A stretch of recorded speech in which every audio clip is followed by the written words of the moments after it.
Hello সবাইকে, আজকে বাড়ি যাব। তো সকালবেলা উঠে গেছি, ডিউটিতে যাব, বাসে বসে আছি আর বাইরেটা এরকম সুন্দর ওয়েদার। ডিউটি শেষ হলো, ডিউটি শেষের পর এই যে ফ্রাইড রাইস আর চিলি চিকেন দিয়েছিল খেয়ে নিয়েছি। তারপর বাড়ি চলে গেছি রাত্রেবেলা। তো সকালবেলার ভিডিও এটা।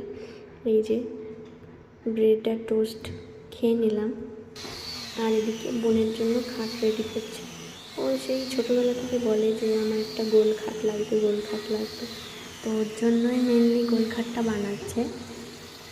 যে দেখতে ঠিক কিছুটা এরকম, এখনও কমপ্লিট হয়নি, কমপ্লিট হবে, একটু টাইম লাগবে। এই ডিজাইনটা বানাচ্ছে এটা। তারপর আমি স্নান সেরে পুজো দিয়ে নিলাম। এখানে ঘট পাতালাম আজকে, যেহেতু বৃহস্পতিবার, ওই জন্য। এটা কিছুদিন আগেকারই ভিডিও, এখনের নয়। আম দিয়েছিলাম প্রসাদে। তো তারপর সন্ধ্যাবেলার দিকে আমি বানিয়েছিলাম পিৎজা। তো এখানে ময়দাটা মেখে নিয়েছিলাম, গরম জল দিয়ে ইস্ট দিয়ে মেখে নিয়েছিলাম।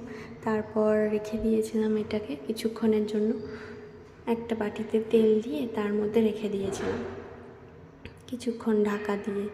তার মধ্যে আমি পনির আর ক্যাপসিকাম, এই দুটো টপিং করেছিলাম। তো এই দুটোকে কেটেছিলাম, পনিরটাকে কেটে গরম জলে ডুবিয়ে রেখেছিলাম যাতে একটু ফুলে পনিরটা, খেতে যাতে ভালো লাগে। এই যে ক্যাপসিকামটা, এটা পুরোটা দেবো না, হাফটা কেটে এখানে ধুয়ে নিয়ে রেখে দিয়েছি। আর এখানে পনিরটাকে জলে চোবানো আছে। তারপর এগুলোকে একটু ফ্রাই করে নেব, হালকা তেলে ফ্রাই করে নেব। একটু সামান্য লবণ, একটু সামান্য হলুদ দিয়ে ফ্রাই করে নেব। তারপর পিৎজাটাকে বানাবো। এই যে রেডি হয়ে গেছে, অনেক কিছু দিয়েছিলাম এখানে, চিজ দিয়েছিলাম, চিজ স্প্রেড দিয়েছিলাম, সস দিয়েছিলাম, অনেক কিছু দিয়েছি। তারপর চিজ দিয়েছি, দিয়ে এটাকে বেক করতে দিয়েছিলাম। তারপর আমার পিৎজা রেডি। খেতে দারুণ হয়েছিল, একদম দারুণ।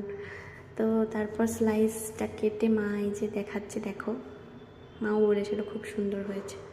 বাপিও খেয়েছিল, আমি আর মা মিলে একটা খেয়ে নিয়েছি। আর এই যে তারপর বাইরে এসেছিলাম বাজারের দিকে শপিং করতে একটু। তো এখানে ফুচকা খেয়েছিলাম, দই ফুচকা, আমি, মাসি, মা, 3জন মিলে। আর এই পুতুলটা দেখো তো কেমন লাগছে তোমাদের, আমার তো খুব ভালো লাগে।